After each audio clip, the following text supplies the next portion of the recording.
घरकेले छाउनु पराल्न खरा छैन नि झिङ्गटी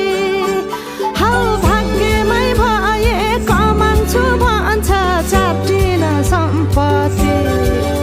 हौ भाग्यमै भए कमान्छु भन्छ चाटिन सम्पत्ति गाई भने सानो दुध दिन्छ मानो खानु कि नखानु मागेरै लानु नसक्नेसँग जानु कि नजानु धन सुक्यो रातले फकाउ